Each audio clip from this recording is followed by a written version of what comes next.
ప్రభు అయినటువంటి యేసుక్రీస్తు వారి శ్రేష్టమైన నామంలో ఈ యొక్క బుధవారం బైబిల్ తరగతికి విచ్చేసినటువంటి సోదరులందరికీ సహోదరులందరికీ వందనాలు తెలియపరుస్తున్నాను. ఈ తరగతిలో మనం అపోస్తుల కార్యాన్ని చదువుతూ ఉన్నాం. పౌలు 3 సువార్త ప్రయాణాలు ముగించుకొని 3వ సువార్త ప్రయాణంలో ఆయన యెరూషలేము వచ్చినట్టుగా మనం 21వ అధ్యాయంలో చూస్తాం. యెరూషలేములో పౌలు మీద యూదులు అనేకులు కుట్రబడుతూ ఉన్న పరిస్థితి అది. సంఘ సహోదరులు ఆయన చేర్చుకొని పౌలు మీద ఉన్నటువంటి వ్యతిరేకత కొంత మటుకు సద్దుమణుగు అవ్వటానికి అక్కడ పెద్దలు సలహా ఇచ్చారండి. మొక్కుబడి కలిగినటువంటి ఒక 4 మనుషులు ఉన్నారు. వారిని మొక్కుబడి చెల్లించుకోగలిగే విషయంలో వాళ్ళకి అయ్యే ఖర్చు పెట్టుకోమని యోధా మత పెద్దలు, అంటే వాళ్ళు క్రైస్తవులయ్యి సంఘంలో పెద్దలుగా కొనసాగుతున్నారు, యూదులే. అయితే పెద్దలు ఇచ్చిన సలహా మేరకు పౌలు ఏం చేశాడు? ఆ పని చేశాడే. అయితే అక్కడ కొంతమంది యూదులు అపార్థం చేసుకొని గొప్ప గొల్లు పుట్టించారు, గొప్ప అల్లరి అయిపోయారు. అల్లరిలో పౌల్ని దొమ్మిగా వచ్చేసి ఈడ్చిపడేస్తున్నప్పుడు సహస్రాధిపతి, అంటే శతాధిపతి సహస్రాధిపతి చెప్పి సహస్రాధిపతి కోటలోకి తీసుకెళ్ళిపోయాడు. అంటే 22వ అధ్యాయంలో సభ ఏర్పాటు చేశాడు సహస్రాధిపతి పౌలు యొక్క కోరిక మేరకు. తాను ఎలా రక్షించబడ్డాడో చెప్పుకున్నాడు ఆయన. అప్పుడు పౌలు తాను రక్షించబడిన విషయాన్ని పౌలు చెప్పిన సంగతులు మనం ఆలోచన చేసినప్పుడు మొదటి విషయాలన్నీ ఆయనకి ఏమేం జరిగినాయో అక్కడ ఆయన విద్యాభ్యాసం, ఆయన ప్రాథమిక సమాచారాల గురించి చెప్పినప్పుడు వాళ్ళు ఓపికతో విన్నారు. పౌలు యొక్క కన్వర్షను, యేసుక్రీస్తు ద్వారా మారు మనసు గురించిన విషయాలు ప్రకటించినప్పుడు ఆయన మీరు కూడా ఈ మారు మనసు పొందాలనే విషయాలు చెప్పినప్పుడు అంగీకరించలేక ఏం చేశారు? ఇలాంటి మనుషులకి బ్రతకటానికి తగదని మళ్ళీ అల్లరి రేపారండి. దొరికితే చంపేస్తారేమోనని అక్కడ సహస్రాధిపతి ఏం చేశాడు? పౌల్ని కొంచెం ఆయన్ని కొడితే అల్లరి ఏమన్నా సద్దుమణిగిద్దేమో, కోపం చల్లారితే కొట్టడానికి ప్రయత్నం చేసినప్పుడు తాను రోమీన్ అని అధిపతి దగ్గర వివరించుకున్నాడు. ఆయన కంగారు వచ్చింది ఆయనకి. శతాధిపతి హుటాహుటిన సహస్రాధిపతి దగ్గరికి వెళ్ళి, ఇతను నువ్వేం చేస్తున్నావో ఒకసారి ఆలోచించు, అతను రోమీడ్ అంటే సుమి అంటాడండి. రోమీలకి స్వతంత్రులు కాబట్టి వాళ్ళని కొట్టడానికి అధికారం లేదండి. కొన్ని పౌర హక్కులు ఉంటాయి వాళ్ళకి. హక్కుల్ని ఏం చేయాలంటే వాళ్ళు సద్వినియోగం చేసుకుంటారు. ఈయన కిలికియా పుట్టినవాడు కాబట్టి ఆ కిలికియా ప్రాంతం ఆర్మీ క్యాంపెయిన్ ఉండేది. ఫిలిస్తీ ప్రాంతం ఎలాగుండిద్దో ఈ కిలికియా ప్రాంతం కూడా రోమా సైనికుల స్థావరాలు ఉంటాయి. అంటే ఒకవేళ వాళ్ళ తండ్రి గారు ఆ రోమా ఆ సైన్యంలో ఒకవేళ ఉద్యోగి ఉండొచ్చేమో బహుశా. అయితే ఆ వారసత్వంగా ఇవి హక్కులు వస్తాయండి. అంటే కొట్టడానికి అధికారం లేదు. నేరం రుజువుపరచబడితేనే వాళ్ళని ఏం చేయాలి? శిక్ష విధించాలి. పౌలు రోమిన్ నన్ను నేరం రుజువుపరచుకున్నానే శిక్షించే అధికారం నీకుందా అన్నప్పుడు కంగారు వచ్చేసిందండి. అప్పుడు నువ్వు రోమీడు అని సహస్రాధిపతి వచ్చి నేను బహుద్రవ్యం ఇచ్చి ఈ పౌరసత్వాన్ని కొనుక్కున్నాను నేను అన్నప్పుడు నేను పుట్టుకతో రోమీని అని చెప్పాడండి. చెప్పిన తర్వాత ఆయన యొక్క వాదన ఏంటంటే తాను ఎలా రక్షించబడ్డాడో వివరించుకోవడానికి ప్రయత్నం చేపేటప్పటికీ యూదులు దాన్ని ఏం చేయలేదు, అంగీకరించట్లేదు. అయితే కైసరు దగ్గర నా విన్నపాన్ని తెలియపరచుకుంటా అన్నాడు ఆయన. అప్పుడు 23వ అధ్యాయంలో మనం నేర్చుకుంది ఏంటండి? అంటే కైసరే పంపించారు. అంటే కైసరు పంపించేటప్పుడు అక్కడ జరిగింది ఏంటంటే ముందు 23వ అధ్యాయంలో మహాసభ దగ్గర మళ్ళీ ఒకసారి విచారించారు ఆయన. మహాసభ దగ్గర పౌలు తన వాదన విన్నవించుకున్నారు. అయితే అక్కడ 2 వర్గాలు ఉన్నారు. పునరుద్ధానం నమ్మే వాళ్ళు ఉన్నారు, నమ్మని వాళ్ళు ఉన్నారు. అయితే అక్కడ న్యాయ విమర్శ జరిగేది పౌలుకి. పౌలుని వ్యతిరేకించే వాళ్ళు ఆయన మీద ఇంకా గురువుగా ఉన్నారు. ఆయన ఒక 40 మంది కంకణం కట్టుకున్నారు. పౌలుని చంపేంత వరకు, సుమారుగా 40 మంది కంటే ఎక్కువే. పౌలుని చంపేంత వరకు మేము అన్న పనులు పుచ్చుకోమని తీవ్రంగా శపథం చేశారు ఆయన. అప్పుడు ఈ విషయం బంధించబడ్డటువంటి పౌలు లోపల ఉన్నాడు. వీళ్ళు ఏమనుకున్నారంటే అక్కడ మహాసభకి మెయిన్ లీడ్ చేసే వ్యక్తి ఎవరంటే అక్కడ ప్రధాన యాజకుడు అండి. ప్రధాన యాజకుడు అధికారుల దగ్గరికి వెళ్ళి పౌల్ని మళ్ళా విమర్శిద్దామని మీరు తీసుకురండి, మార్గ మధ్యలో మేమేం చేస్తాం, పౌల్ని చంపేస్తామని ఒక స్కెచ్ చేశారండి. అయితే వాళ్ళు కాదనలేని పరిస్థితి, ఎందుకంటే ప్రధాన యాజకుడు కూడా పేకల మీదకు ఉంది పౌలు అంటే. ఎందుకంటే మన మతానికి వ్యతిరేకమైనటువంటి విశ్వాసాన్ని ప్రకటిస్తూ యూదులను అనేకులను ఏం చేస్తున్నాడు, క్రైస్తవంలోనికి చేరుస్తున్నాడు. కాబట్టి ఇతను బ్రతకూడదు, చావాలి అని వాళ్ళు కూడా వాస్తవానికి ధర్మశాస్త్ర ప్రకారంగా నేరం రుజువుపరచబడితే మరణశిక్ష విధించాలి అండి. వీళ్ళు నేరం రుజువుపరచకుండానే ఏం చేస్తున్నారు, చంపడానికి కంకణం కట్టుకుంటున్నారు. అయితే ఇది పౌలు మేనల్లుకు తెలిసిందండి. పౌలు మేనల్లుకు తెలిసి హుటాహుటిగా పౌలు దగ్గరికి వెళ్ళినప్పుడు ఈ విషయం ఎవరితో చెప్పకుండా సహస్రాధిపతితో చెప్పు, నీతో మాట చెప్పాలని ఆయన చూసుకుంటాడని చెప్పినప్పుడు వెళ్ళిపోయి సహస్రాధిపతి మీతో మాట చెప్పాలని శతాధిపతి సహస్రాధిపతి పంపిస్తాడు. సహస్రాధిపతితో పక్కకు తీసుకెళ్ళి మాట్లాడతాడండి. మాట్లాడిన తర్వాత ఇట్లా చంపాలని యూదులు కుట్రపడుతున్న 40 మంది కంటే ఎక్కువ శపథం పుణ్యారన్నప్పుడు అక్కడే ఉంచి ఎక్కువ భద్రతనివ్వచ్చు కదా, ఎందుకంటే అక్కడ యూదులు ఎక్కువ మంది ఉండే అవకాశం ఉంది కాబట్టి వాళ్ళ వాదన ఎక్కువగా అంటే దొమ్మిగా వచ్చేసే అవకాశం ఉందండి. అంటే ఇక్కడ పౌల్ని బ్రతకనిస్తారనే నమ్మకం లేదు ఆయనకి కూడా. ఇప్పుడు ఎంత భద్రత చేసినా ఆయన అంటే ఇప్పుడు ఆయన కాపాడలేకపోతే ఈయన ఉద్యోగం పోతుంది, ఈయన ప్రాణాలు పోతాయి. ఈయనకి భయాందోళన కలిగిందండి. అందుకు 40 మంది కంకణం కట్టుకున్నారన్న సంగతి తెలుసుకుని ఏం చేశారంటే ఇక్కడ ఉంటే క్షేమం కాదు పౌలు అని కైసర పంపించడానికి ప్లాన్ చేశారండి. వీళ్ళు ఉంది ఎక్కడ, యెరూషలేము, యూదులకి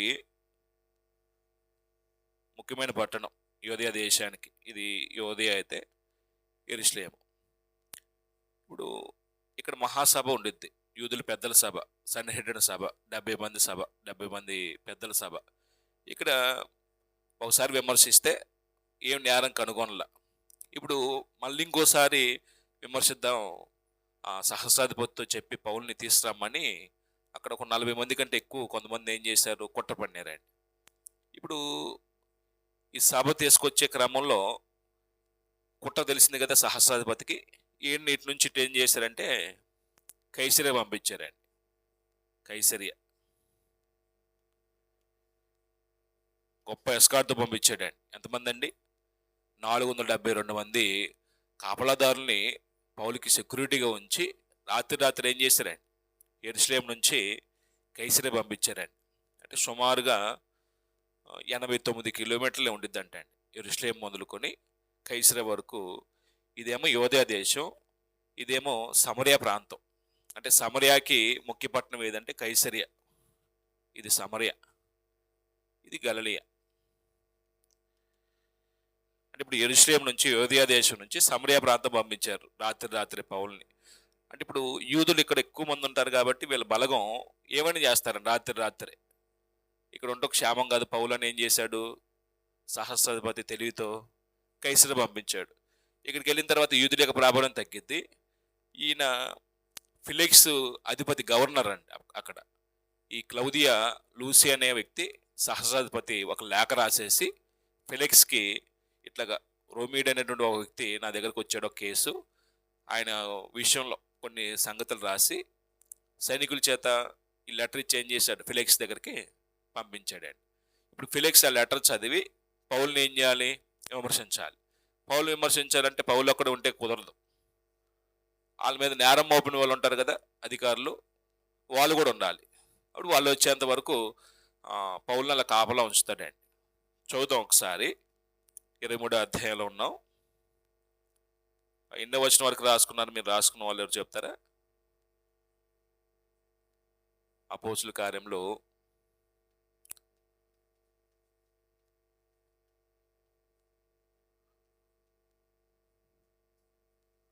23వ అధ్యాయము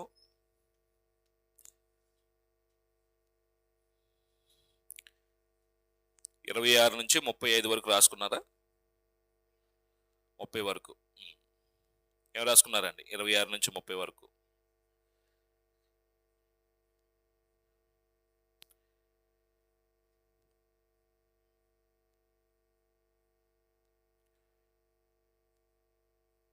26 నుంచి 35 వరకు అండి. చివరి పేరా అది. 26 నుంచి 35 వరకు.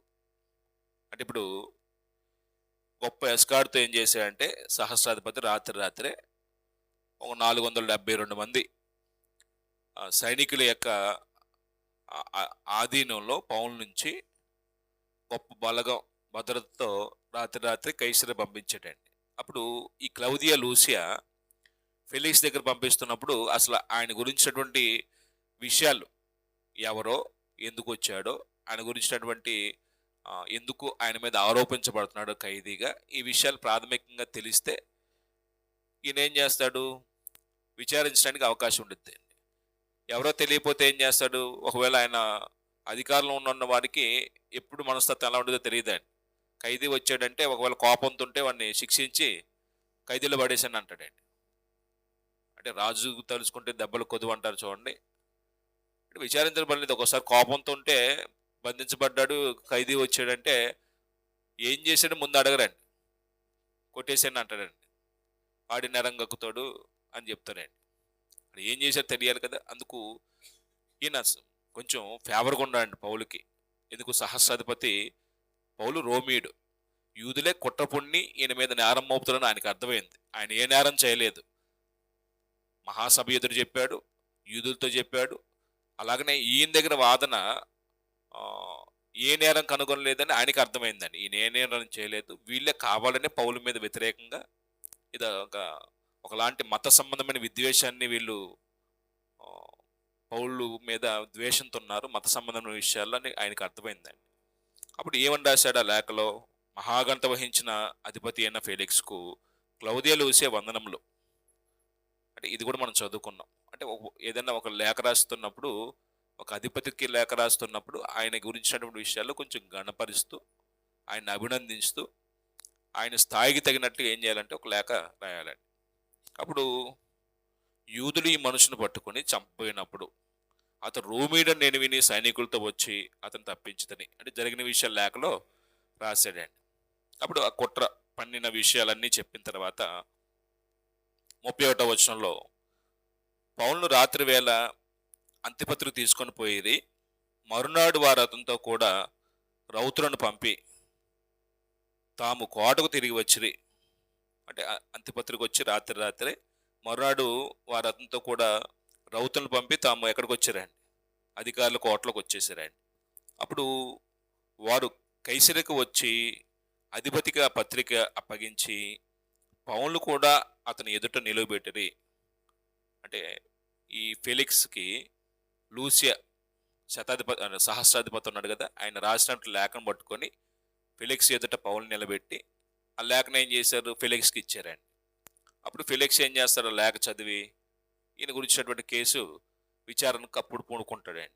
అప్పుడు 34వ వచనంలో అయితే 33లో ఆ పత్రిక అప్పగించి పౌలు కూడా అతని ఎదుట నిలువబెట్టిరి. అధిపతి ఆ పత్రిక చదివినప్పుడు ఇతడు ఏ ప్రదేశపు వాడని అడిగి అతడు కిలికేవాడని తెలుసుకొని, అంటే కిలికేవాడనగానే ఆటోమేటిక్గా ఆయనకి ఏం అర్థమైద్దండి, రోమా పౌరసత్వం కలిగిన వాడు. అంటే రోమా పౌరసత్వం కలిగిన వాడు కాబట్టే ఇతడు మరణానికి హేతువైనటువంటి ఏ కారణం లేకుండా అతను శిక్షించకూడదు. అందుకు సేవ చేయాలనే ఉద్దేశంతో ఈ క్లౌదియా లూసియా నా దగ్గర పంపించుంటాడని కొంచెం ఆయనకు ఆలోచన వచ్చిండిద్దండి. అంటే వీళ్ళు ఎన్నో కేసులు వాదించుంటారు కదా అధిపతులు, చాలామందిని చూసుంటారు. అప్పుడు 34వ వచనంలో, కిరికేవాడని తెలుసుకొని నీ మీద నేరం మోపిన వారు కూడా వచ్చినప్పుడు నీ సంగతి పూర్ణంగా విచారించునని చెప్పి హేరోదు అధికార మందిరంలో అతనిని కావల్లో ఉంచవాలని ఆజ్ఞాపించను. అంటే హేరోదు అధికార మందిరం అంటే కైసరియాలో మహాహేరోదు అనే ఒక వ్యక్తి తెలుసు కదండి. మహాహేరోదు ఎవరి కాలంలో ఆయన రాజుగా ఉన్నాడు. మహాహేరోదు ఎవరి కాలంలో రాజుగా ఉన్నాడండి, యేసు పుట్టినప్పుడు ఉన్నటువంటి రాజు మహాహేరోదు అండి. ఆయనకి ఒక అధికార మందిరం ఉంది, ఒక విలాసమైన భవనం. ఎక్కడంటే కైసరియాలో. అంటే అధికారులకి కొన్ని ముఖ్యమైన పట్టణాల్లో ఏం చేస్తారంటే ఒక విలాసవంతమైన భవనాలు కట్టుకుంటారండి. అంటే ఆయనకు ఉన్నటువంటి ఈ అధికార భవనం అంటే 3 అంతస్తుల బిల్డింగ్ అంటండి. పెద్ద శరమి వేసినటువంటి భవనం అంటండి. విలాసవంతమైన బంగ్లా. ఇప్పుడు అక్కడ పౌలుని ఏం చేశారు? కాపలా ఉంచారండి. అక్కడే స్టే చేయించారు పౌల్ని. అక్కడ అన్న మాట ఏంటంటే అధికార మందిరంలో అతనిని కావలి యందు ఉంచవలనని ఆజ్ఞాపించును. ఎప్పటి వరకు కావల్లో ఉంచాలి? ఎప్పటి వరకు కావల్లో ఉంచాలి ఈ అధికార మందిరంలో? నీ మీద నేరం మోపువారు కూడా వచ్చినప్పుడు నీ సంగతి పూర్ణంగా విచారించడం చెప్పి అంటాడండి. అంటే పౌలు మీద ఎవరైతే నేరం మోపారో వాళ్ళు వచ్చేంత వరకు ఈయన మీద ఎటువంటి విచారం చేయకూడదండి. అంటే ధర్మం అది, అంతే. ఎందుకంటే మనకి ఆ జ్ఞానం ఉండదండి. ఎవరో ఇదో చెప్పంగా అవునా అలాంటోడైనా నాకు తెలుసు, నేను అనుకున్నా ముందే అని ఏం చేస్తామండి? ముందే ఇప్పుడు ఆయన గురించి మనకేం తెలియదు, వాళ్ళు ఏదో చెప్పారని మనం ఏం చేస్తామండి? ఊపేస్తామండి తలకాయ. అంటే ఒక వ్యక్తి గురించి మాట్లాడుతున్నప్పుడు అతను వచ్చిన తర్వాత మనం మాట్లాడదాం, అప్పటి వరకు మాట్లాడగాకండి, మీరు కామ్గా ఉండండి అని చెప్తే అది ధర్మం అండి. మనకి ఈ జ్ఞానం ఉండదు కాబట్టి ఎవరైతే చెప్పేస్తే ఏం చేస్తామండి? మనమే తీర్మానం చేసేస్తామండి, మనమే డిక్లరేషన్ ఇచ్చేస్తామండి, అలాంటి నిజమే అనుకుంటామండి. అంటే ధర్మం అదే. అప్పుడు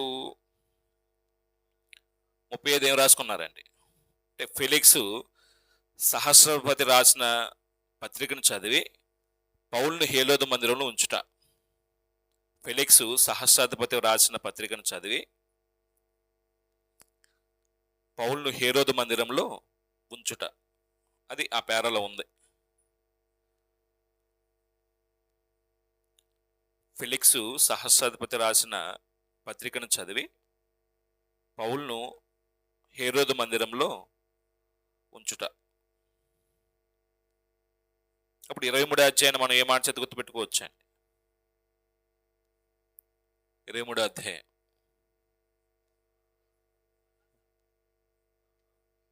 పౌలును కైసరియాకు పంపుట.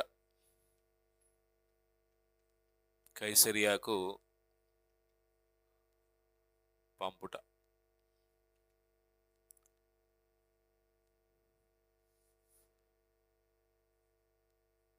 24 అధ్యాయం 24 అధ్యాయం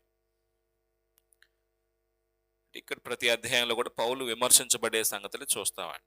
అంటే పౌలు ఎవరెవరి దగ్గర ఎలా విమర్శించబడుతున్నాడో చూస్తున్నాం. అక్కడ ఏమంటాడంటే 24 అధ్యాయంలో 5 దినములైన తర్వాత అన్నాడండి. అంటే మీరు లోకా చూడండి ఎంత పర్ఫెక్ట్గా టైం రాశాడు. మొదట ఏమన్నాడు? మహాసభ ఎదుట పౌల్ని ఏం చేశారండి? విమర్శించారు. 23 అధ్యాయంలో పౌలు వారితో మాట్లాడాడు. 1-10 వచనాల్లో ప్రభు ఆ రాత్రి పౌల్ని ఏం చేశారండి? ధైర్యపరిచాడు. ఏమని ధైర్యపరిచాను ప్రభు? మర్చిపోయారా? యెరూషలేములో బంధించబడ్డాడు. యెరూషలేములో చంపాలని కంకణం కట్టుకున్నారు. పౌలు యేసుప్రభు ఏమని ధైర్యపరిచాడండి? నువ్వు రోమ్లో నా గురించి సాక్ష్యం ఇస్తావు అని చెప్పాడండి. మనం 11వ వచనం అనుకుంటా చూసింది. అంటే రోమ్లో కూడా సాక్ష్యం ఇవ్వాల్సి ఉన్నదని చెప్పాను. ఇప్పుడు యేసుప్రభు ఆయనకి ఇచ్చినటువంటి అభయం ఏంటండి? నిన్నెవరు చంపరు. నువ్వు ఎంతమంది 40 మంది కాదు 400 మంది కంకణం కట్టుకున్నా అన్నపానాలు పుచ్చుకోము, పౌలను చంపేంత వరకు 400 కాదు 4000 మంది కంకణం కట్టుకున్నా పౌలను చంపేంత వరకు మేము అన్నపానాలు పుచ్చుకోమని పౌల్ని ఎవరేమీ చేయరు. ఎందుకు? కాపుదలు ఇచ్చేది ఎవరో? దేవుడు. ఒక వ్యక్తి యొక్క ఊపిరి తీయాలన్నా, ఊపిరి నిలపాలన్నా ఎవరు అనుమతుండాలండి? అందుకే మనం ఎప్పుడు ఒక మాట చదువుతాం, ద్వితీయోపదేశకాండం 32 అధ్యాయం 39వ వచనంలో, మృతుని నుంచేవాడు ఆయనే, బ్రతికించేది ఆయనే, గాయపరిచేది ఆయనే, స్వస్థపరిచేవాడు ఆయనే, నా చేతి నుండి ఎవడు విడిపించగలడు అంటాడే. పౌలు ప్రభు యొక్క మాటను వాగ్దాన్ని అంత నమ్మాడండి. మనకి ఇలాంటి సిచ్యువేషన్ ఎదురైతే మన పరిస్థితి ఎలా ఉండిద్దండి? ఇప్పుడు మనం నేను నీకు సహాయం చేస్తాను, పలాంది టైంకి ఇస్తానని చెబితే, పలానా దగ్గరికి వెళ్తావు నువ్వు అని చెబితే, ఇప్పుడు వచ్చిన సమస్యను చూసి డేలా పడిపోయి ఏమనుకుంటామండి?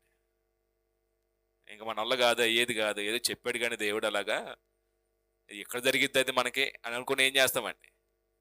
అధైర్యపడిపోయి ఉన్న విశ్వాసాన్ని కూడా నీరు గార్చుకుంటామండి. అంటే పౌల్ని చంపాలని 40 మంది కంకణం కట్టుకున్నారు. అంతకుముందే ప్రభు ఏమన్నాడండి, నువ్వు రోమ్లో నాకు సాక్షిగా ఉంటావు అంటే పౌల్ని ఎక్కడ తీసుకెళ్తాడు ప్రభు? రోముకు తీసుకెళ్ళాలి. అప్పుడు మనం ప్రయాణం కూడా చూస్తామండి. మనం 27 అధ్యాయము 26 తర్వాత 27 అధ్యాయం 28 అధ్యాయం చదువుతుంటే ఆయన కొన్ని సందర్భాల్లో ఇంక బ్రతుకుతారని ఆశ ఉండదండి, చచ్చిపోతారేమో అనుకుంటాడండి. సైనికుల్ని బలపరుస్తాడు, ఖైదీల్ని బలపరుస్తాడు, తను బలపరుచుకుంటాడండి. అంటే అంత దేవుని వాగ్దానం, ప్రభు యొక్క వాగ్దానం నమ్మిన వ్యక్తి అండి పౌలు. అంటే దేవుడు మాట ఇచ్చాడు, ప్రభు మాట ఇచ్చాడు కాబట్టి మాట తప్పుడు, అది తప్పకుండా నెరవేర్చబడద్ది. అంటే దేవుడు మన నుంచి కూడా అదే ఆశిస్తాడే. చాలా సందర్భాల్లో మాట ఇస్తాం, మాట నిలబెట్టుకోమండి. మనం అంత యథార్థత మనలో ఉండదండి. మాట ఇస్తామండి కానీ మాట ఏమేమో మనల్ని నమ్మాలి. మరి మనుషులు మాట ఇచ్చే దేవుణ్ణి నమ్మం, మాట నిలుపుకునే ప్రభువుని నమ్మం. మరి మనుషులు మాట ఇచ్చి మాట తప్పితే మనల్ని ఎలా నమ్ముతారు? నమ్మదగిన దేవుణ్ణే నమ్మనప్పుడు నమ్మదగిన మనల్ని నమ్ముతారా మనుషులు? అది దేవుని కుమారుని యొక్క నైజం. మాట ఇచ్చిన తర్వాత ఏం చేయకూడదండి, మాట తప్పకూడదండి. మన నష్టం జరిగినా సరే, మన కీడు జరిగినా సరే మాట తప్పకూడదండి. యెహోవా గుడారంలో అతిథిగా ఉండదగిన వాని యొక్క అర్హతలు చెప్తూ 15వ కీర్తన చెప్తాడండి. మాట ఇచ్చిన తర్వాత తన నష్టం జరిగినా సరే ఏం చేయడంటే అండి, అది దేవుని కుమారుని లక్షణం. మనం ఏం చేస్తాం, అప్పుడేది ఇచ్చాం అన్నీ చేస్తాం ఏంటి మనం అని ఏం చేస్తామండి, నాలుగు అడ్డంగా తిప్పేస్తామండి. అన్నీ ఆడ కుదురుతాయి అంటాం కానీ అన్నీ చేయగలమా మనం అనుకొని మనమే నిబంధనలు ఏం చేస్తాం, మేలుతామండి. యేసు ప్రభు దగ్గర కానీ, దేవుని దగ్గర కానీ, దేవుని కుమారుల దగ్గర కానీ మనం అది చూడవండి. అంటే దేవుడు మన దగ్గర ఆ స్థాయిని ఆశిస్తున్నాడు, మనమేమో ఆ స్థాయికి వెళ్ళే విషయంలో అది మనకు సాధ్యమేది కాదు అని రాజీపడి ఏం చేస్తున్నామండి, ప్రతి సందర్భంలో ప్రతి సంఘటనలో వెనకబడిపోయి బతుకుతామండి. అప్పుడు ఆయనకి ఆ ధైర్యం ఉంది కాబట్టే ధైర్యంగా ఉన్నాడు. అప్పుడు ఆయన ప్రాణానికి ఎటువంటి ముప్పు ఉండదు.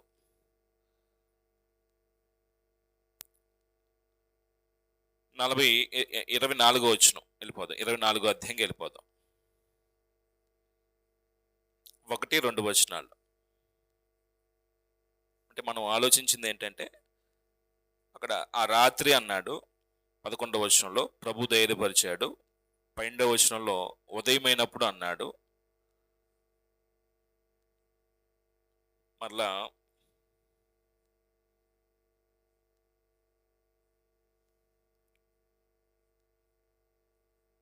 ఆ రాత్రి ప్రయాణం అంత్యపత్రికి వచ్చేసారు. హేరోదు మందిరంలో కావల్లో ఉంచారు ఆ రాత్రి.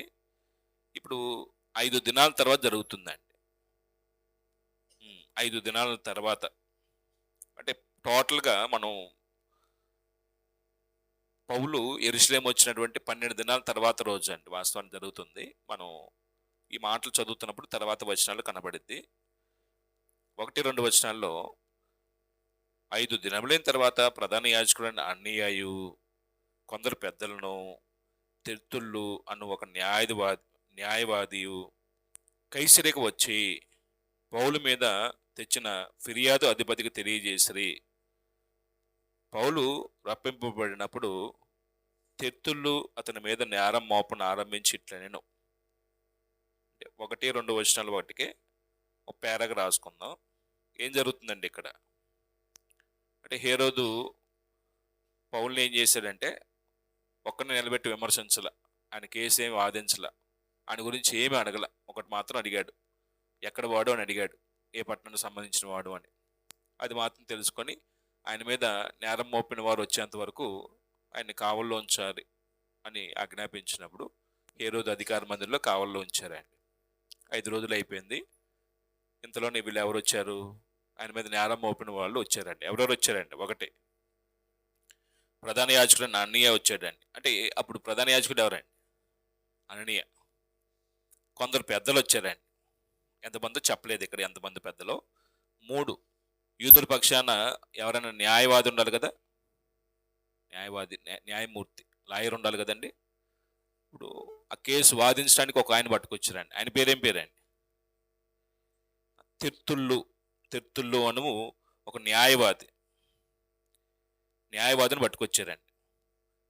న్యాయవాది ఎందుకో ఆ కేసు వాదన చేయటానికండి. పౌలు నేరాలన్నీ అధికారికి విన్నవించాలి. ఇప్పుడు న్యాయవాదులు ఎంత స్మార్ట్గా ఉంటారండి, ఎంత తెలివిగా మాట్లాడతారండి, చాలా తెలివిగా మాట్లాడతారండి. నేరం చేయకపోయినా చేసేవని మాట్లాడతారు, మన చేత ఒప్పిస్తారండి. అంటే అంత స్మార్ట్గా ఉంటాడండి. పౌలేం తక్కువ కాదండి. 10 మంది న్యాయవాదులు వచ్చినా పౌలు ఒక్కడే సమాధానం చెప్పగలడండి. అంత వాక్శక్తి దేవుడు ఆయనకి ఇచ్చాడండి. వీళ్ళ పక్షాన న్యాయవాది ఉన్నాడు, పౌలు పక్షాన ఎవరు ఉన్నారండి? దేవుడు ఉన్నాడండి. ఇంక అంటే దేవుడు వాళ్ళ పక్షాన వ్యాజ్యం ఆడితే ఎవరు నిలబడగలరండి? దేవుడు నీతి పక్షాన వ్యాజ్యం ఆడతాడు, దుర్నీతి పరుడు పక్షాన వ్యాజ్యం ఆడు.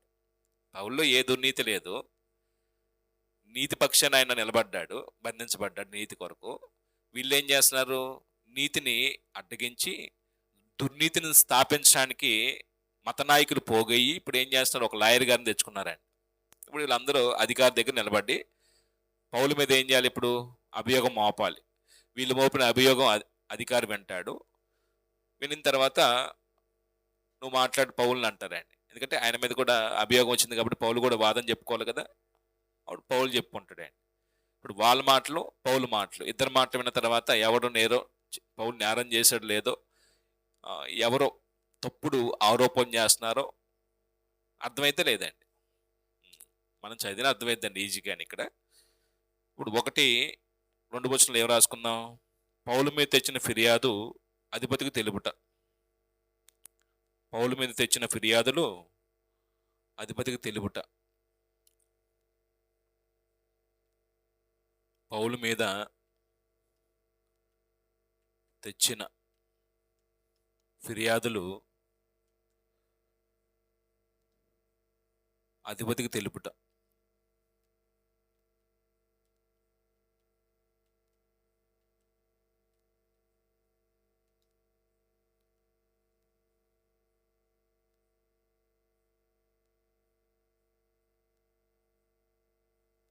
మూడవ వచనంలో అంటే 2వ వచనంలో ఏమన్నాడంటే, పౌలు రప్పింపబడినప్పుడు తెర్తుళ్ళు అతని మీద నేరం మోపను ఆరంభించి ఇట్లను. ఈ యూదులందరి పక్షాన్ని ఎవరు మాట్లాడుతున్నారు? ఈ న్యాయవాది మాట్లాడిన తెర్తుళ్ళు. అప్పుడు ఆయన ఎలా మాట్లాడుతున్నాడు చూడండి, ఏం చెప్పాడో చూడండి. 3-9 వచనాలు. ఈ తెర్తుళ్ళు పౌలు మీద మోపిన నేరం ఉండిద్దండి. 3-9 వచనాల్లో తెర్తుళ్ళు అధిపతి ఎదుట పౌలు మీద నేరము మోపుట. అధిపతి ఎదుట నేరం మోపుట. అంటే ఈ మాటలో నిజమే అన్నట్టుగా మాట్లాడుతున్నాయండి. అది లాయర్కు ఉన్నటువంటి టాలెంట్. ఏమంటాడు చూడండి, మహాగణత వహించిన ఫెలిక్సా. అంటే అసలు సంబోధనే ఆ అధికారితో మాట్లాడుతున్నప్పుడు గవర్నర్ గారితో ఎలా మాట్లాడుతున్నాడు అండి? మహాఘనత వహించిన ఫెలిక్సా అంటే ఆ మాటకి ఏమైపోతాడండి? కొంచెం బూస్ట్ వచ్చిందండి ఆయనకి. అవును, నేను ఘనత వహించిన గొప్పోడిని అనుకుంటాడు ఆయన. అంటే ఆయన అధికారంలో ఉన్నాడు, లాయర్ స్థానంలో. ఒక అధికారి నన్ను పొగుడుతున్నప్పుడు ఇంకొక అధికారి ఏమవుతాడండి? పొగడ్తకి మురిసిపోయినోడు ఎవడున్నాడండి? పొగడ్తకి మనం అందరూ పడిపోతామండి. బాగా పాట పాడకపోయినా అద్భుతంగా పాడామంటే మాత్రం మురుసుకుంటామండి.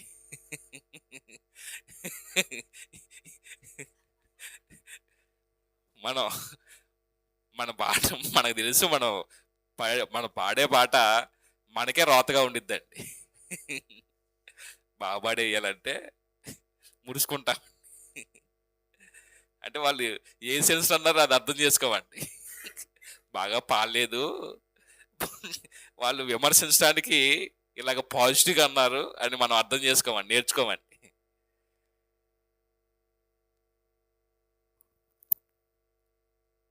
మనకి సరిగ్గా పాటలు పాడటం రావట్లేదు, ప్రార్థన చేయడం కూడా రావట్లేదు. నాకు భయం వేస్తుందండి. ఆరాధనలో ఒక ఇద్దరు పాటలు ఇక్కడ ఎత్తే ఒక ఆయన ఒక దారిని వెళ్తాడు, ఇంకొక ఆయన ఇంకో దారిని వెళ్తాడండి. అసలు ఇరిటేషన్ కలిగిద్దండి, ఆరాధన లాగా ఉండదండి అది. దయచేసి మీరు ఆరాధనలో వచ్చిన పాటలే పాడండి, పాట పాడే వాళ్ళే పాడండి.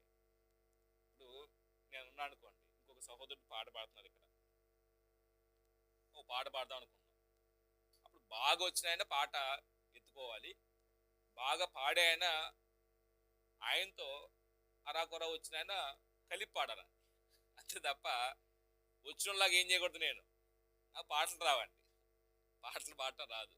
ఇప్పుడు సోదరు నతనీలు నేను పాడుతున్నాను అనుకోండి, ఆయన పాట పాడగలడు అనుకోండి. ఆయన పాడుతున్నప్పుడు నేనేం చేయాలి? ఆయన వాయిస్ హైలో ఉండాలి, నా వాయిస్ లోలో ఉండాలి. అర్థమవుతుందా? జాగ్రత్తగా వినండి. ఆయన వాయిస్ హైలో ఉండాలి, నా వాయిస్ లోలో ఉండాలి. ఆయన్ని ఫాలో అవుతూ పాడాలి పాట స్లోగా పాడాలి. అంతే తప్ప రానప్పుడు పెద్ద పెద్దగా అరిసేయకూడదండి పాటలు. పాడేవాడు కూడా ఏమవుతాడే, డిస్టర్బ్ అవుతాడు. వినేవాళ్ళకి ఎలా ఉండిద్దా, ఇరిటేషన్ కలిగిద్దా, ఎందుకు వచ్చేది ఏడ కనిపించింది. ప్రార్థన కూడా సందర్భరహితంగా చేయాలండి. ప్రార్థన నోటికొచ్చిన ప్రార్థన చేయకూడదండి. మనం ఏ పర్పస్తో ప్రార్థన చేయమన్నారు అక్కడ సహోదరులు, ఆ ఉద్దేశంతోనే ప్రార్థన చేయాలి.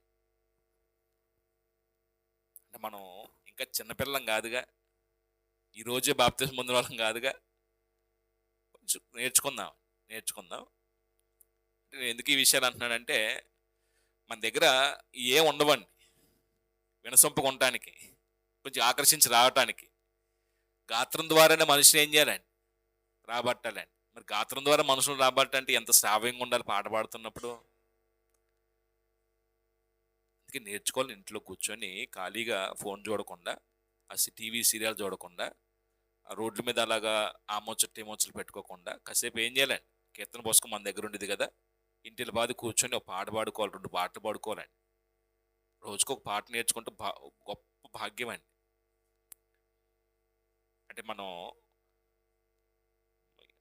పెద్ద వయసులో ఉన్నటువంటి ఆ తల్లులను చూడండి, వాళ్ళకి చదువు రాదు కానీ చూడకుండా పాటలు పాడేస్తారండి. నాకు చూడకుండా పాట రాదండి, సిగ్గండి నాకు.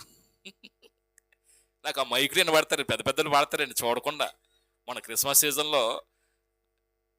సీజనే కాదు, ఏ ప్రార్థనలో అయినా కొంతమంది పెద్ద వయసులో పాట పాడతారని అయితే వాళ్ళు చూడకుండా పాడేస్తారండి.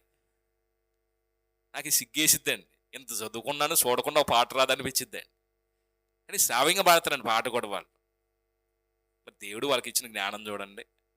అంటే వాళ్ళు సాధన చేస్తారండి, మనం ఏం చేయట్లేదండి, సాధన చేయట్లేదండి. మనం ఎందుకే నేర్చుకోలేకపోతున్నామండి.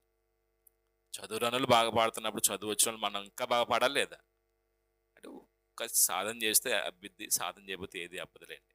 అదొకటి నేర్చుకుందాం. ప్రార్థన పాటలో కొంచెం శ్రావ్యంగా ఉండాలి అండి. ఎందుకు వెళ్ళిపోయాం అక్కడికి, మళ్ళీ పాటల దగ్గరికి అమ్మా? పొగడ్తల దగ్గర వెళ్ళిపోయాం. పొగిడాడు అంటే పొగడ్తలకి అందరూ పడిపోతామండి. అంటే పొగడ్త మనం ఎవరైనా అభినందించేటప్పుడు ఉన్నది చెప్పడం తప్పు కాదండి, లేనిది కల్పించడం మాత్రం వాళ్ళని ఏం చేసిన వాళ్ళం అవుతాం, నాశనం చేసిన వాళ్ళం అవుతామండి. మహాగణత వహించిన ఫెలిక్సా, మేము తమరి వలన ఎంతో నెమ్మది అనుభవించున్నామని. బా, ఈ పదాలు చూడండి ఎలా ఉన్నాయో, నిజంగా లాయర్ అనిపించేటండి ఈ పదాలు మాట్లాడుతున్నప్పుడు. అంటే ఆయన వల్ల అధికారి వల్ల, అధిపతి వలన ఏమనుభవించారంటండి వాళ్ళు. ఎక్కడ యోదయ దేశం, అంటే ఎక్కడ యెరూషలేము, ఎక్కడ సమరియా, ఎక్కడ కైసరియా. అంటే ఆయన వల్ల, అంటే వీళ్ళ యొక్క అధికారం 2 పక్కలు ఉండిద్దండి, 2 ప్రాంతాలు ఉండిద్దండి, ఒక్కోసారి ఒక చోటే ఉండిద్దండి. అంటే ఆ రోమా చక్రవర్తి వాళ్ళకి ఇచ్చే అధికారాన్ని బట్టి ఉండిద్దండి. అంటే వీళ్ళందరూ ఎవరి కింద ఉన్నారు? రోమా అంటే రోమా చక్రవర్తి యొక్క అధికారం కిందే వాళ్ళందరూ ఉన్నారండి. యోధియ, సమరయ, గలిలీ వీళ్ళందరూ ఎవరి చేత పరిపాలించబడుతున్నారండి? రోమిల చేతే. కాబట్టి అధిపతులు మాత్రం మారుతూ ఉంటారండి. అప్పుడు మేము తమ వల్ల ఎంతో నెమ్మది అనుభవించున్నామనియు ఈ దేశ జనమునకు సంభవించిన అనేక కీడులు తమ పరామర్శ చేత దిద్దుబాటు అవుతున్నామనియు ఒప్పుకొని, అంటే ఆ దేశ జనులకు సంభవించినటువంటి అనేక కీడులు ఆయన పరామర్శిస్తే ఏమవుతున్నాయి అంటే అవన్నీ సర్దుబాటు అవుతున్నాయి, పరిష్కరించబడుతున్నాయి. అనేక కీడులను తమ పరామర్శ చేత దిద్దుబాటు అవుతున్నాయని ఒప్పుకొని, మేము సకల విధములను సకల స్థలముల్లోనూ పూర్ణ కృతజ్ఞతతో అంగీకరించున్నాము. అంటే మీరు మాకు ఇలాగా ప్రతి సమస్యను పరిష్కరిస్తున్నారు కాబట్టి ప్రతి స్థలంలో కూడా మిమ్మల్ని గురించి ఏం చేస్తున్నాం? కృతజ్ఞతలు తెలియపరుస్తున్నాం. మిమ్మల్ని అన్ని స్థలాల్లో అంగీకరిస్తున్నాం. మిమ్మల్ని ఎక్కడ తృణీకరించలేం మేము. అంటే ఈ మాటలన్నీ కూడాను ఆయనకి అనుకూలంగా ఉన్నాయా, వ్యతిరేకంగా మాట్లాడుతున్నారా? ఇతరుల్లో అనుకూలంగా మాట్లాడుతున్నాడు, గౌరవంతో మాట్లాడుతున్నాడండి. అప్పుడు నేను తమకు ఎక్కువ ఆయాసం కలుగు చేయకుండా అంటే ఎక్కువ మాట్లాడి మిమ్మల్ని విసిగించకుండా మేము క్లుప్తంగా చెప్పుకొని దానిని తమరు ఎప్పటి వల్లే శాంతంగా వినవల్లని వేడుకొనుచున్నాను. అంటే ఎప్పుడు మా మాటలో మీరు శాంతంగా వింటారు, ఎప్పటిలాగే ఇప్పుడు కూడా శాంతంగా వింటారని వేడుకొనుచున్నాం. ఎలా ఉందండి ఈ మాటలో? ఆయన ఎలా ప్లీజ్ చేశాడండి? అంటే ఎక్కడ కాదన్నట్టుగా ఉన్నాయండి. వద్దు, నేను ఇప్పుడు కాదు, నాకు సమయం లేదు అన్నట్టుగా ఏమి లేదండి. ఆయన మనసుని కొంచెం ప్లీజ్ చేసి వినటానికి చెప్పండి, నేను రెడీగా ఉన్నాను, నేను వింటాను మీరు చెప్పేది అని గౌరవంగా వాళ్ళకి స్పందించే విధంగా ఉన్నాయండి. అప్పుడు విషయం చెప్పలేదు. విషయం చెప్పకుండా ఇదంతా ఏంటండి? ఇంట్రడక్షన్ అండి. ఒక విషయాన్ని చెప్పడానికి ముందు ఒక ప్లాట్ఫామ్ వేసుకున్నాడండి. ఇప్పుడు మనం ఎవరి దగ్గరైనా ఏదైనా పని మీద వెళ్ళినప్పుడు డైరెక్ట్గా విషయం చెప్తామండి. అంటే మనకి ఆయనకున్న తేడా, జ్ఞానవంతుడికి జ్ఞానం లేని వ్యక్తికి తేడా ఇదేనండి. అంటే డైరెక్ట్గా ఏదన్నా విషయం చెప్పాలా, విషయం చెప్పే ముందు ఏదన్నా కొంచెం ప్లాట్ఫామ్ ఏదన్నా వేయాలా. ప్లాట్ఫామ్ అంటే ఇంట్రడక్షన్ ఏదన్నా చెప్పాలా. అంటే ఒకేసారి సమస్యను చెప్పకూడదండి, ఒకేసారి మన బాధల ఇబ్బందుల గురించి చెప్పకూడదండి. అంటే ఇప్పుడు వాళ్ళ దగ్గరికి వెళ్ళినప్పుడు మనం ఇబ్బందుల్లో ఉన్నా ఏదైనా సహాయం కోరి వెళ్ళాం,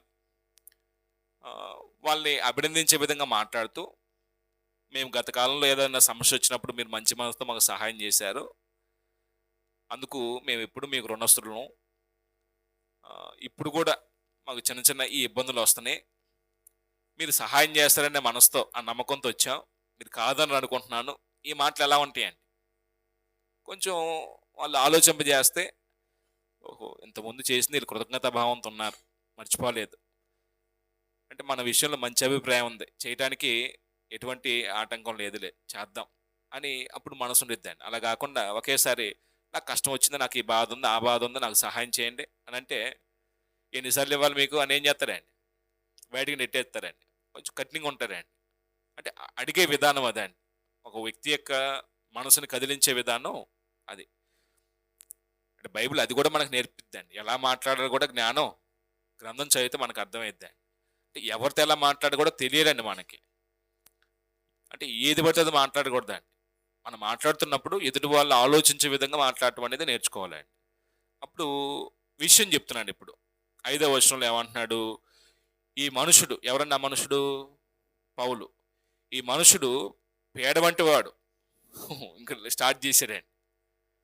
పౌలు మీద ఒకటి ఆయన మోపినటువంటి నేరం ఏంటంటే, పౌలు ఎలాంటి వాడు అంటున్నాడంటే, ఈ మనుషుడు పేడ వంటి వాడును, భూలోకమందున్న సకలమైన యూదులను కలహమునకు రేపువాడును. అంటే భూలోకంలో ఉన్నటువంటి సకలమైన యూదులకు కూడా ఇతను ఏం పెడుతున్నాడు?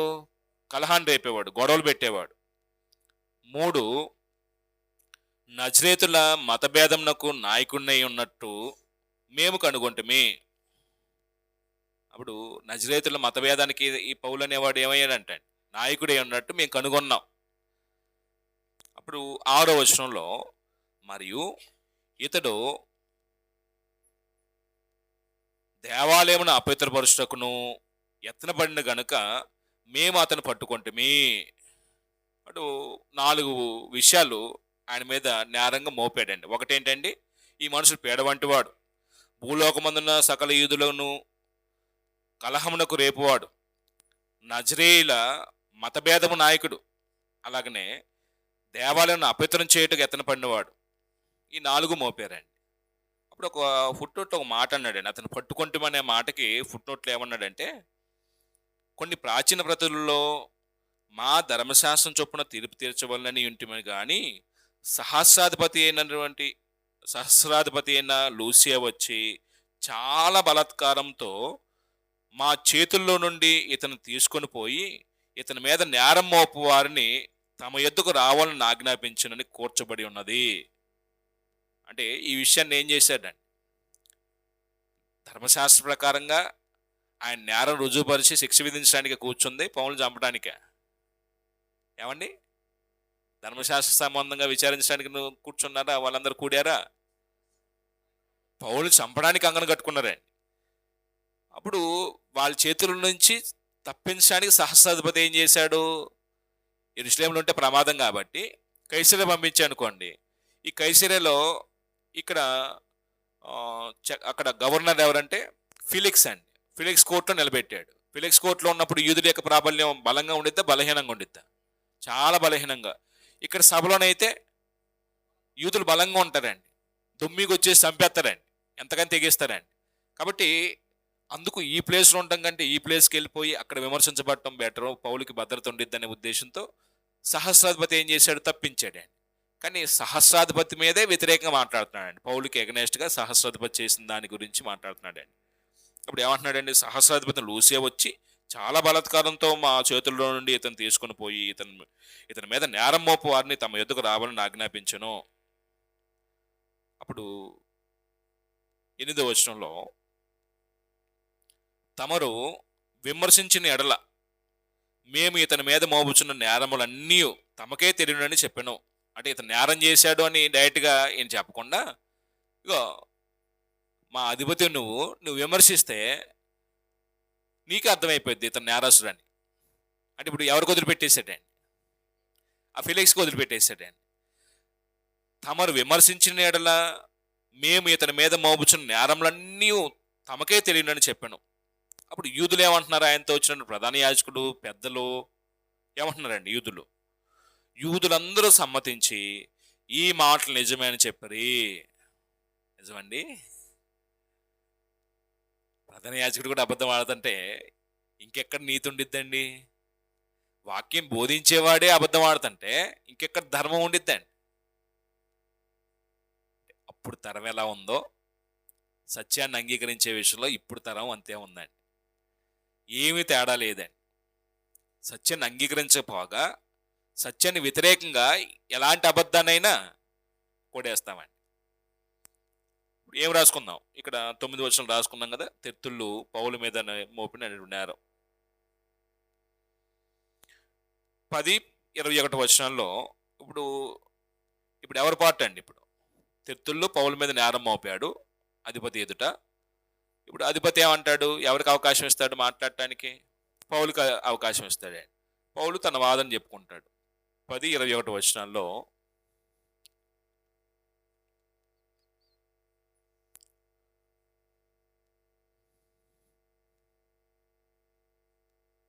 ఆయన చెప్పిన సమాధానం చూడండి ఎలా ఉందో. పౌలు 10వ వచనంలో ముందు అధిపతి మాట్లాడుతున్నాడు.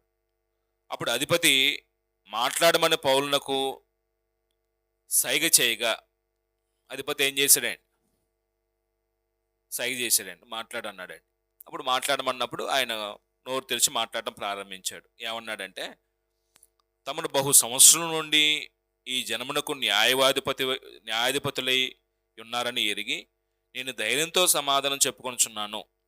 అంటే పౌలు కూడా గౌరవప్రదంగా మాట్లాడాడు. ఎలా ఉందని ఆయన మాట కూడా, అధిపతులతో మాట్లాడుతున్నప్పుడు, అధికారులతో మాట్లాడుతున్నప్పుడు కొంచెం గౌరవంగా మాట్లాడాడు. అంటే మన పక్కింటి వాళ్ళతో మాట్లాడకూడదండి. మనకన్నా తక్కువ స్థాయి కలిగిన వాడిని ట్రీట్ చేసినట్టుగా అధికారుల దగ్గర ట్రీట్ చేయకూడదండి.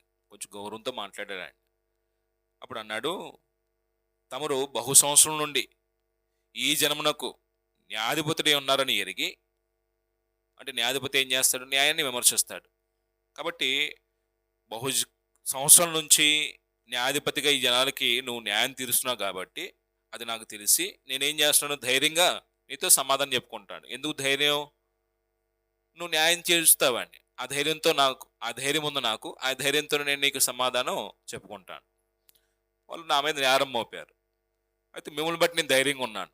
ఎందుకంటే బహు సంవత్సరాల నుంచి మీరు న్యాయం తీరుస్తున్నారు కాబట్టి ఇప్పుడు నాకు న్యాయం చేస్తారు మీరని ధైర్యం.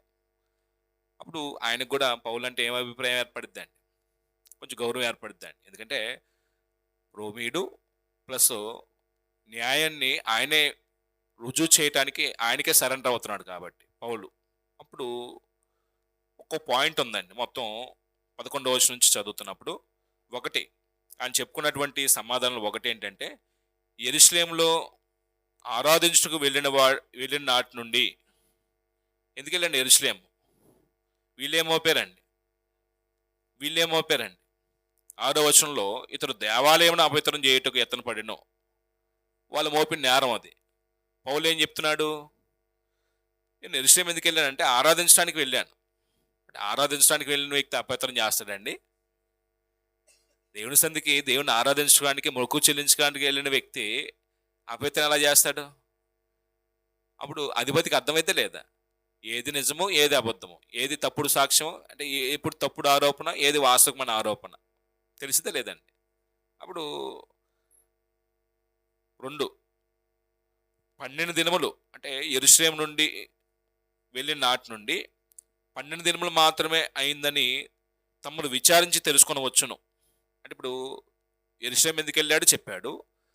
ఎన్ని దినాలు అయిందంటండి యెరూషలేము వెళ్ళి? 12 దినాలు మాత్రమే అయింది. 12 దినాల్లో ఇక్కడ బంధించబడి కైసరికి వచ్చిన తర్వాత, ఇక్కడ కైసర్లు ఎన్ని రోజులు ఉన్నాడండి? 5 రోజులు. అంటే యెరూషలేము ఎన్ని రోజులు ఉంటాడండి? 7 రోజులు ఉంటాడండి. అంటే 7 రోజులు నేను తలలు సృష్టిస్తాడు ఎవరైనా? అంటే వీళ్ళు మోపిన నేరం ఎంతవరకు వాస్తవమో న్యాయాధిపతిని మీరే ఏం చేయమంటున్నాడు? మీరే చెప్పండి, మీరే ఆలోచించండి, మీరే విచారణ తెలుసుకోండి. నేను 12 దినాలు ఏం యెరూషలేము వచ్చి, నేను ఆరాధించడానికి వచ్చాను. మీరు అడగండి, విచారణ తెలుసుకోండి. అవునా, ఆరాధించడానికి వచ్చాడా? అవును. మరి ఆరాధించడానికి వస్తే ఎట్లా అల్లరి రేపుతాడయ్యా అంటాడు లేదు అధికారి. 12 దినాలు అయితే 7 రోజులు అక్కడ యెరూషలేములో ఉంటే 7 రోజులు నేను తలలు పుట్టిస్తాడా? మీరు చెప్పడానికి కూడా న్యాయం ఉండాలి కదా అని అధిపతి ఏం చేస్తాడండి? వాళ్ళని కడిగేస్తాడు లేదా? అప్పుడు వాళ్ళని అడిగి తెలుసుకోమన్నాడు అండి. అప్పుడు 3:12 వచనంలో దేవాలయంలోనేమి, సమాజ మందిరంలోనేమి, పట్టణంలోనేమి నేను ఎవరితోనూ తర్కించుట అయినను.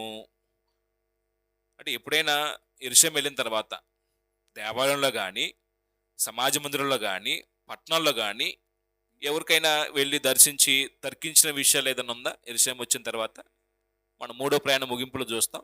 ఎక్కడ దర్శించలేదండి, ఎవరితో వెళ్ళి మాట్లాడిన సందర్భాలు రాలేదండి. అంటే యథార్థంగా చెప్తున్నాడు పౌలు. ఒకవేళ అడుగుతారు, ఏ పట్టణంలో ఎక్కడ ఇటు జనాలు పోగేశాడు, ఎవరితో మాట్లాడినట్టుందా ఎవిడెన్స్ అంటే, వాళ్ళు ఏం చేస్తారండి? మౌనంగా ఉంటారండి.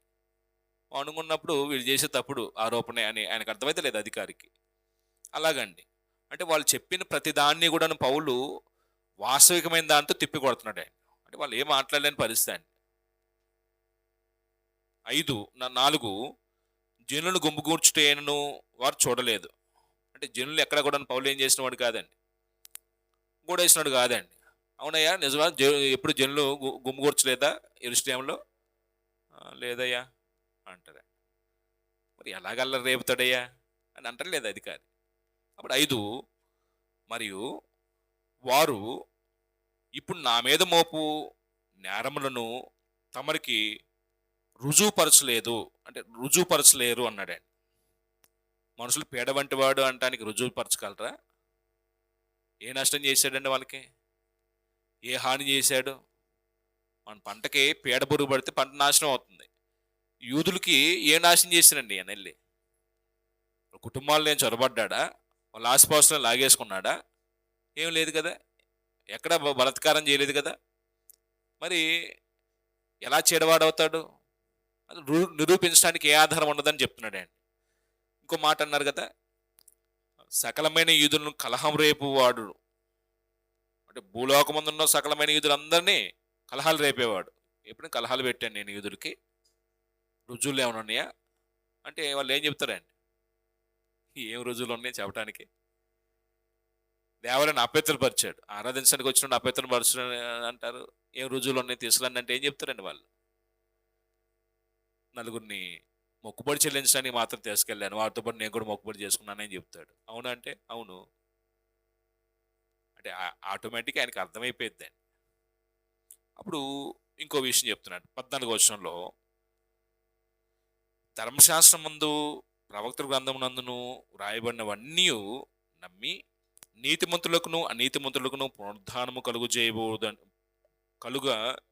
చేయబోచున్నదని వీరు నిరీక్షించున్నట్టే నేను కూడా దేవుని యందు నిరీక్షణ ఉంచి వారు మతభేదమని పేరు పెట్టు ఈ మార్గమున, అంటే ఇప్పుడు మృతుల పునరుద్ధానం దగ్గరికి వచ్చాడండి మళ్ళీ. అంటే పౌలు యేసుక్రీస్తుతో పాటు మనం చనిపోతే యేసుక్రీస్తుతో పాటు తిరిగి లేపబడతాం, యేసు ప్రభుతో పాటు నిత్య జీవాన్ని మనం సంపాదించుకుంటాం. ఇది పౌలుకు నిరీక్షణ. యూదులు పరిశీలి తెగ వాళ్ళు కూడా ఏం నమ్ముతారండి? మృతుల పునరుద్ధానాన్ని నమ్ముతారు. ఒకవేళ ఆయన మీద ఏదైనా నేరం మోపాల్సి వస్తే ఏ విషయంలో ఆయన మీద నేరం మోపుతారంటే, ఏ విషయంలో మతభేదం కలుగు చేస్తున్నానో మృతుల పునరుద్ధానం గురించి తప్ప నా మీద మీరు ఏ నేరం మోపలేరు. ఆ విషయం చెప్తున్నాడండి పౌలు. ఇక్కడ ఏమంటున్నాడంటే, ధర్మశాస్త్రం నందును ప్రవక్తల గ్రంథం నందును వ్రాయబడిన ఉన్నవన్నీ నమ్మి నీతిమంతులకును అనీతిమంతులకును పునరుద్ధానము కలుగు చేయబోచున్నదని వీరు నిరీక్షించినట్టు యూదులు కూడా నిరీక్షిస్తున్నారు లేదా? పరిశీలి తెగ సంబంధించిన వారు, వాళ్ళకి నిరీక్షణ ఉంది, ఈయనకి నిరీక్షణ ఉంది, అదే నిరీక్షణ. ఇప్పుడు ఎక్కడ భేదం ఉంది మరి వీళ్ళ మధ్య? అధికారి ఏమనుకుంటాండి, అయ్యా మీరు నమ్మిందే కదా ఈయన కూడా నమ్ముతుంది, మరి ఆయన ఎందుకు పట్టుకున్నారు ఇలాగా? ఆయనకెందుకు కీడు చేయడానికి పూనుకుంటున్నారు మీరు? అప్పుడు ఆయన వీళ్ళు మోపిన ప్రతి అభియోగాన్ని ఈయన ఏం చేస్తున్నాడండి? వ్యతిరేకిస్తున్నాడండి, తిప్పుకొడుతున్నాడండి. వీరు నిరీక్షించినట్టు నేను కూడా దేవుని యందు నిరీక్షణ ఉంచి వారు మతమేధమని పేరు పెట్టు ఈ మార్గం చొప్పున నా పితరుల దేవుణ్ణి సేవించున్నానని తమరి ఎదుట ఒప్పుకొనుచున్నాను. ఈ విధమున నేనును దేవుని ఎడలను మనుషుడి ఎడలను ఎల్లప్పుడూ నా మనస్సాక్షి నిర్దోషమైనదిగా ఉండునట్లు అభ్యాసం చేసుకొనుచున్నాను. ఇదిగో పౌలు ఎప్పుడు కూడాను ఇది తన జీవితంలో అభ్యాసం చేస్తాడండి. దేవుని ఎదురు కానీ మనుషుల ఎదురు కానీ తన మనస్సాక్షిని ఎలా ఉంచుకుంటాడండి? మంచి మనస్సాక్షి ఉంచుకుంటాడండి. మనస్సాక్షి నిర్మలం ప్రత్యుత్తరం ఇచ్చే విధంగా ఉంచుకుంటాడండి. ఎప్పుడు మన మనస్సాక్షి నిర్మలంగా ఉండిద్దండి. ఎప్పుడు మన మనస్సాక్షి నిర్మలంగా ఉండిద్ది. మనం ఏ తప్పు చేయకపోతే మన మనస్సాక్షి నిర్మలంగా ఉండిద్దండి, ఇన్నోసెంట్గా ఉంటామండి. మనం ఏదైనా తప్పు చేస్తే మన మనస్సాక్షి మన మీద ఏం చేస్తాండి? దోషారోపణ చేస్తాండి. దోషారోపణ కలిగిన హృదయాలతో దేవుని సందుకు వచ్చి దేవుడిని ఆరాధిస్తే దేవుడు దాన్ని ఆరాధన ఏం చేయడండి? అంగీకరించండి. అంటే ఎప్పుడు కూడాను మన మనస్సాక్షి దేవుని ఎదుట నిర్మలంగా ఉండాలి, మనుషుల ఎదుట నిర్మలంగా ఉండాలి. భర్త తప్పుడు పనులు చేసి భార్య దగ్గర ముఖం చాటేస్తాడండి. కారణం ఏంటండి? అతని జీవితంలో అయితే తప్పు ఉంది, అందుకే ఫేస్ టు ఫేస్ ఆవిడతో మాట్లాడలేడండి. భార్యని అంతే, భర్తని అంతే. రోజు ఫేస్ టు ఫేస్ మాట్లాడే వాళ్ళు ఎందుకు ముఖం చాటేస్తున్నారు? వాళ్ళు ఏదో తప్పు జరిగిందండి. అది మనసాక్షి ఎప్పుడైనా దోషారోపణ ఉన్నప్పుడు మనం ధైర్యంగా ఉండవండి. ముఖాన్ని ఏం చేస్తాం? చిన్నబుచ్చుకుంటామండి, దాటేస్తామండి. పౌలు తన మనసాక్షిని ఎప్పుడు నిర్మలంగా ఉంచుకున్నాడు, నిర్దోషమైనదిగా ఉన్నట్లు అభ్యాసం చేసుకొనుచున్నాడు. 17వ వచనం అన్నాడు, కొన్ని సంవత్సరముల తర్వాత నేను నా స్వజనులకు దాన ద్రవ్యములను కానుకలను అప్పగించుటకు వచ్చితను. ఎందుకు వచ్చాయంటండి పౌలు? కొన్ని సంవత్సరాలైన తర్వాత, వాస్తవానికి యెరూషలేము చాలా సంవత్సరాల తర్వాత వచ్చాడండి. మొదటి ప్రయాణంలో రాలేదు, రెండవ ప్రయాణం రాలేదు, మూడో ప్రయాణం చివరిలో వచ్చాడండి. చాలా సంవత్సరాల తర్వాత వచ్చాడు. ఏమి తీసుకుని వచ్చాడండి?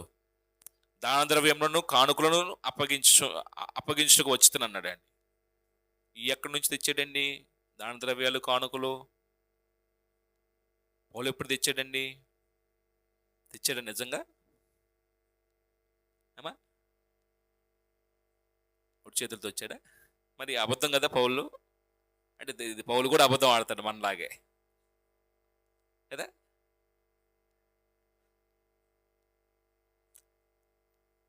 11వ అధ్యాయంలో గొప్ప కరువు వస్తుందని చెప్పాడండి. గొప్ప కరువు వచ్చిందని అగబోనే ప్రవక్త చెప్పినప్పుడు క్లౌదియ చక్రవర్తి కాలంలో కరువు సంభవించిందండి. ఆ కరువు కాలంలో యెరూషలేములో ఉన్న వారికి సహాయం పంపడానికి అంత్యోకయ సంఘం వారిని నిశ్చయించుకున్నారు. అలాగనే ఆయా చోట్ల పౌలు వెళ్ళిన చోటల్లా పౌలు ఏం చేశాడు, వాళ్ళ దగ్గర నుంచి సహాయం కోరాడండి. కొరింథీ సంఘాన్ని అడిగాడు సహాయం, మాసిదోనియ సంఘాలను అడిగాడు సహాయం. కానీ కొరింథీ సంఘం వాళ్ళు ఇవ్వలేదండి, మాసిదోనియ వాళ్ళు ఇచ్చారండి. వాళ్ళు దాతృత్వం గొప్పది అన్నాడండి పౌలు 2 కొరింథీ పత్రికలో. కొరింథీలు ఇస్తారని ఇవ్వలేదండి, మళ్ళీ ఇస్తారని మీ కొరకు ఎదురు చూస్తున్నానని చెప్తాడండి. అంటే అలాగా యెరూషలేములో వచ్చిన కరువు నిమిత్తము సహాయార్థం ఆయన వెళ్ళిన చోటల్లో ఏం చేశాడు, కొంత ద్రవ్యాన్ని కలెక్ట్ చేసి యెరూషలేము వచ్చినప్పుడు ఏం చేశాడండి, అక్కడికి తీసుకొని వచ్చాడండి. అలాగా కొంతేమో బర్నబా వీళ్ళ చేత పంపించారు, కొంతేమో ఆయా పట్టణాలు పౌలు వెళ్ళిన తర్వాత ఏం చేశాడండి, కలెక్ట్ చేసి పౌలు తీసుకుని వచ్చి వాళ్ళకి ఇచ్చాడండి. అప్పుడు మీ స్వజనుల దగ్గరికి అవసరం ఉన్న వారికి సహాయం చేయడానికి కానుకలు దానద్రవ్యాలు తెస్తే మతద్వేషం కలుగు చేస్తానంటారు ఏంటండి మీరు అని అధికారి ఏం చేస్తారండి, వాళ్ళని తిట్టిపడేస్తారు. లేదా వీళ్ళు కపటం మోసం చేస్తున్నారు వీళ్ళు, లేకపోతే వీళ్ళు యథార్థవంతులు కాదు, అధికారికి అర్థమైద్దండి. అంటే ఇప్పుడు పౌలు అబద్ధం చెప్పట్లేదండి, జరిగిన విషయాల్ని యథార్థంగా చెప్తున్నాడండి.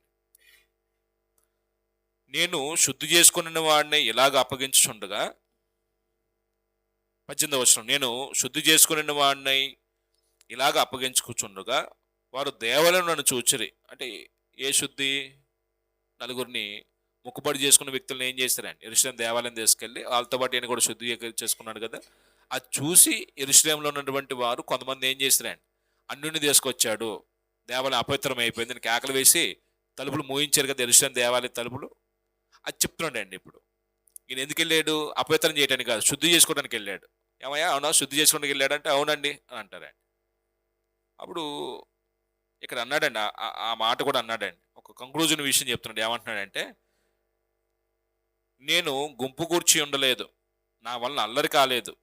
ఎవరి వల్ల గుంపు అయింది, ఎవరి వల్ల అల్లరి రేగింది, యూదుల వల్లే అల్లరి రేగింది. యూదులే గుంపు కూర్చారు అక్కడ ఉన్నటువంటి వారిని అందరినీ. ఆసియా నుంచి వచ్చిన కొందరు యూదులు ఉండిరి. ఈ అల్లరి రావటానికి కారణం ఏంటండి, ఆసియా నుంచి వచ్చిన కొందరు యూదులు అపార్థం చేసుకొని పౌలుకి వ్యతిరేకంగా నినాదాలు పలికారండి.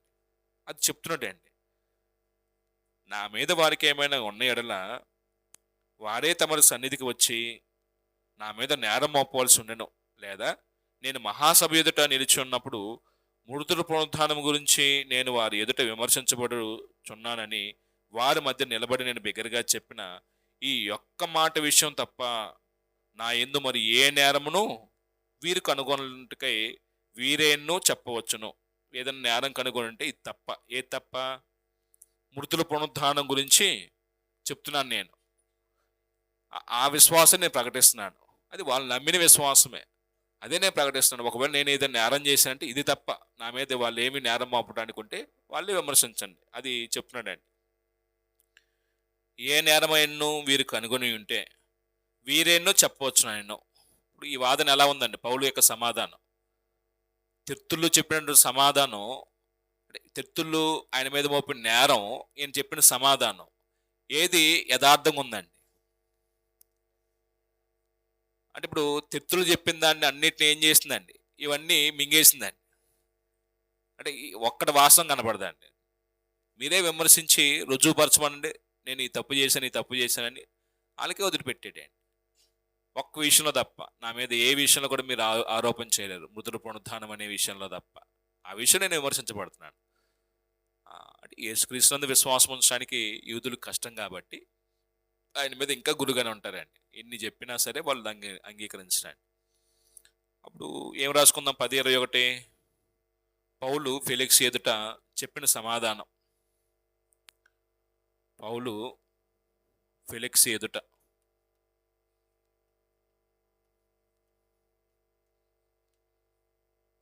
చెప్పిన సమాధానం.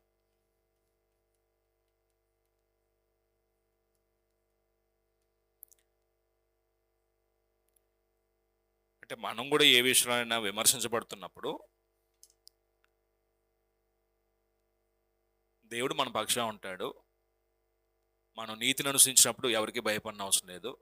ధైర్యంగా జరిగిన విషయం ఏం చేయొచ్చండి, చెప్పవచ్చండి. దాంట్లో కల్పితాలు ఉండకూడదండి, యుక్తితో మాట్లాడకూడదండి. యుక్తి అంటే కన్నింగ్నెస్, మోసంతో మాట్లాడకూడదండి. యుక్తి అంటే తెలివితో మాట్లాడటం వేరు, మోసంతో మాట్లాడటం వేరండి. మోసం మాటలు రాకూడదండి. అంటే ఎలాగైనా దీని నుంచి ఎస్కేప్ అవ్వాలి. అప్పుడు దేవుడు ఉండండి, మనం ఉంటామండి. జరిగిన విషయాలు చెప్తున్నప్పుడు దేవుడు మనకు తప్పకుండా ఏం చేస్తాడండి, సహాయం చేస్తాడండి. ఫెలిక్స్ ఈ వాదన విన్న తర్వాత ఆయనకి నేరం వేస్తాడండి, శిక్ష విధిస్తాడండి, విధించడండి. వచ్చిన వాళ్ళు వచ్చినట్టుగా వాళ్ళు ఏమవుతారు, వెళ్ళిపోతారండి. ఎందుకంటే ఇంక పౌలు చెప్పిన తర్వాత ఎవడు కాదని లేడండి. ఇంకా ఆయన ప్రూవ్ చేసుకోమన్నాడు, నిరూపించమన్నాడు. ఎవరు నిరూపిస్తాడు ఆయన నేరం చేశాడని? ఎవరు చెప్పాడు ఏదో నేరం చేశాడా? మనం కూడా అంత క్లీన్గా ఉండాలండి జీవితం. గుళ్ళో ఉన్నప్పుడు ఒకలాగా, బయట ఉన్నప్పుడు ఒకలాగా, అది వేషధారణ అయిద్దండి. మనం చెప్పేది ఎవరో నమ్మరండి. నువ్వు సత్యం నమ్మితే, సత్యాన్ని పక్షాన్ని నువ్వు నిలబడితే జీవితము బోధ ఒకటే ఉండాలండి. దాన్ని మనం అభ్యాసం చేయాలండి. అంటే మనం గట్టిగా చెప్తాం వాక్యం తెలుసు కాబట్టి, జీవితం కూడా ఎలా ఉండాలండి, చొచ్చు ఉండకూడదండి. చొచ్చు అంటే మనలో ఏ చెడుకి చోటు ఇవ్వకూడదండి. నోట బూతులాడేవాడు బజార్లోకి వెళ్ళి ఏం చెప్తాడు దేవుని వాక్యం? పానుపరుగు గుట్టకాలు తినేవాడు ఏం చెప్తాడు దేవుని వాక్యం? మోసం జీవితం జీవించే వాళ్ళు ఏం చెప్తారు ఇతరులకి దేవుని మాటలు? యథార్థంగా బ్రతుకుతున్నప్పుడు మన మనసాక్షి నిర్మలమైన ప్రత్యుత్తరం ఇచ్చింది కాబట్టి, ఆ నిర్మలమైన ప్రత్యుత్తరం ఇచ్చే వాక్యం ఒక వ్యక్తి ధైర్యంగా చెప్పగలమని. మరి తాగుబోతులు కూడా చెప్తారు కదండి వాక్యం అంటారు. ఆ వ్యక్తి యొక్క ఆత్మ నశించింది, గుడ్డివాడి త్రోవ చూపిన సామెత అయిద్దండి. కాబట్టి సత్యం మన దగ్గరకు వచ్చింది. జీవితం సత్యంలో కొనసాగుతూ ఇతరులకి ఆ సత్య మార్గాన్ని ఏం చేయాలండి, ప్రేమతో చెప్పాలండి. ప్రార్థన చేసుకుని ముగించుకుందాం. ప్రార్థన. కరుణా సంపన్నుడగు మా తండ్రి, కృపా సత్య సంపన్నుడగు మా దేవ, మమ్మల్ని ప్రేమించి ఇప్పటి వరకు సజీలుగా నుంచి ఈ రాత్రి యందు మీరు ఇచ్చిన అవకాశాన్ని బట్టి అపోస్తుల కార్యములైన పుస్తకాన్ని మేము వరుస క్రమంలో సంఘ చరిత్రను మేము నేర్చుకుంటూ, అపోస్తులైన పౌలు తన సువార్త ప్రయాణాలు, మీ యొక్క రాజ్య విస్తరణలో ఆయన ఎలాగ పనిచేశారో, ఎలాంటి ప్రతికూల పరిశ్రమ మధ్య కూడా ధైర్యంగా మీ సత్య మార్గాన్ని ప్రకటించే విషయంలో నిర్భయం కలిగి ఉన్నాడో మేము చదువుతున్నప్పుడు, ఆయన బోధ, ఆయన జీవితం మీ వాక్యాన్ని ఆధారం చేసుకుని ఉన్నది. మా బ్రతుకులు కూడా మీ వాక్యాన్ని ఆధారం చేసుకుని మేము జీవిస్తూ ఇతరులకి ఆ వాక్యాన్ని చాటించే విషయంలో ధైర్యం కలిగి మేము బ్రతకగలుగుటకు కృప చూపించండి నాయన, ఆదుకోనండి.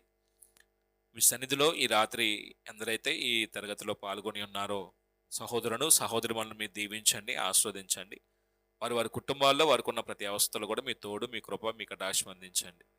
ఈ రాత్రి నాయన మేము ఈ తరగతిని ముగించుకొని మా నివాసాలకు వెళ్తూ ఉండగా మరొకసారి ఎవరెవరైతే ప్రార్థనా సహాయం కోరి ఉన్నారో క్రీస్తునందు సహోదరులు సోదరులు వారి కుటుంబాల్లో వారికి ఉన్న ఇబ్బందులన్నింటినీ మీరు జ్ఞాపకం చేసుకుని తండ్రి. వారి యొక్క ఆరోగ్యపరమైన సమస్యలు కానీ, కుటుంబంలో వ్యాజ్యాలు, మానసిక ఒత్తిళ్ళు, అలాగనే గర్భిణీ స్త్రీల విషయంలోనూ, కుటుంబాల్లో యవనస్తులైన పిల్లల్లో మీ యొక్క రక్షణ భాగ్యాన్ని పొందుకున్నటకును, ఉద్యోగ ప్రయత్నం ఉన్న వారి కొరకును, కుటుంబంలో పోషణార్థం వారు చేస్తున్న పనులన్నింటిలో చేతుడి కష్టార్జితను మీరు ఆశీర్వదించమని ప్రార్థన చేస్తూ ఉన్నాం నాయన. ఇట్లా గ్రామంలో ఎంతమంది అయితే ఉన్నారో వారందరి కొరకు ప్రార్థన చేస్తున్నాం. మా గ్రామ స్థాయి అధికారులు, పాలకులను కూడా మీరు దీవించండి, ఆశీర్వదించండి. పై నాయకుల్ని, ఉన్నతమైనటువంటి అధికారులు ఉన్న వారిని, ప్రతి వారిని కూడా మీరు దీవించండి. ప్రతి ఒక్కరూ నీతి నియమాలను నడుచుకునగలుగుటకు కృప చూపించండి అయ్యా దేవా. మరొకసారి ఆన్లైన్లో పాల్గొన్న వారిని కూడా దీవించండి, ఆస్వాదించండి. మరొక రోజు ఈ విధంగా మేము కలిసి ఆత్మ సంబంధమైనటువంటి విషయాలు నేర్చుకుంటకు మాకు సుబుద్ధిని కలుగు చేస్తారు నమ్ముతూ విశ్వసిస్తూ ఈ మానవులు మా ప్రభువును రక్షకుడు యేసుక్రీస్తు వారి పరిశుద్ధమైన నామంలో వినయం చేత బ్రతిమలాడి పెట్టుకుని ప్రార్థిస్తున్నాం తండ్రి, ఆమేన్. ప్రభునామములో మీ అందరికీ పేరు పేరున వందనాలండి.